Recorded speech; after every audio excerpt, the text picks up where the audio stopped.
55 millions d'euros, un investissement très conséquent annoncé récemment par le groupe américain O-I, fournisseur mondial d'emballage en verre, dans son usine de Gironcourt-sur-Vraine. Malgré une baisse de volume en 2023 liée à l'essoufflement de la consommation, elle compte actuellement quelques 390 salariés et produit un peu moins de 2 milliards de bouteilles par an. C'est le plus gros site du groupe en France.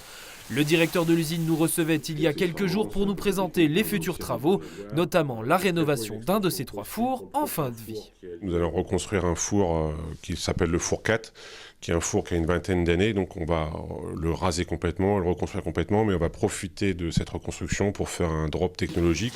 Nous actuellement on est là, on a mon petit point qui est ici. Le four 4 qui va être rénové, il se trouve ici.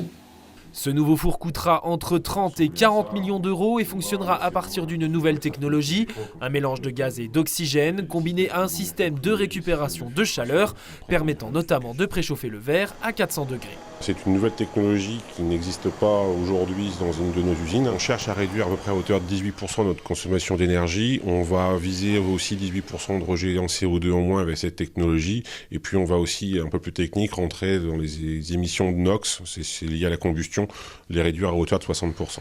Le reste de la somme investie sera consacré à la rénovation des machines de production, mais aussi à l'installation d'une ferme à oxygène qui sera par la suite étendue au four 5 lors de sa rénovation. Ce four-là, il est prévu de le faire en 2026 ou 2027. Il y a de fortes chances qu'on soit dans le même type de technologie, peut-être encore avec des évolutions, mais on sera certainement avec une base oxygène. Aujourd'hui, on n'en est pas certain parce que l'évolution des constructions ou des options qui sont prises pour faire réduire avec l'objectif environnemental, on est à l'aube de nouvelles techniques, de nouvelles recherches. À chaque fois qu'on va reconstruire un four dans les années qui viennent, là, on va chercher de plus en plus à rejeter de moins en moins de CO2, à consommer de moins en moins d'énergie. Avec cette démarche, le groupe O-I espère réduire de 25% les rejets de CO2 de ses usines d'ici à 2030.